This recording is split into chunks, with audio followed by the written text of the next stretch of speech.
Hello, good evening. I am Debi from Kinkini. আমি এই ড্রেসটার কথা বলছি। পিওর কটনের একটা এলাইন স্লিভলেস ড্রেস। এটা উইদাউট স্লিভস, কোনো স্লিভস করাও যাবে না এটাতে। এটা পিওর কটনের একটা বাটিকের প্রিন্ট রয়েছে।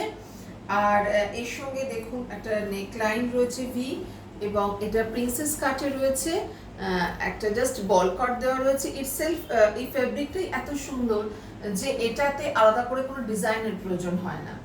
এই সাইজটা অ্যাভেলেবল 44 সাইজ, যেটা আমি পরে রয়েছি সেটা কিন্তু 40, 42, 44, 46 পর্যন্ত এটা অল্টারেশন করা যাবে। টাইম দিলে অল্টারেশনের কোনো আলাদা করে চার্জ লাগবে না। এই শুধু একটু সময় দিতে হবে, যেহেতু পুজোর একটা বিরাট চাপ রয়েছে, তো সেই জন্য আলাদা করে চার্জ লাগবে না অল্টারেশনের, বাট একটু টাইম লাগবে।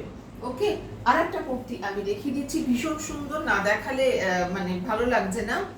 মালাই কটনের সঙ্গে একটা লং কলার, পিওর কাশিসের একটা লং কলার। এটা 46 সাইজ, দিস সাইজ ইজ 46।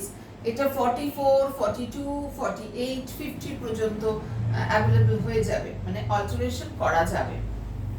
ভীষণ সুন্দর একটা কুর্তি। দেখুন প্রত্যেকটা কাজ কিন্তু each and every work is so unique. Chain রয়েছে সামনে, একটা কলার রয়েছে। This is back side, simple and elegant kurti. Thank you.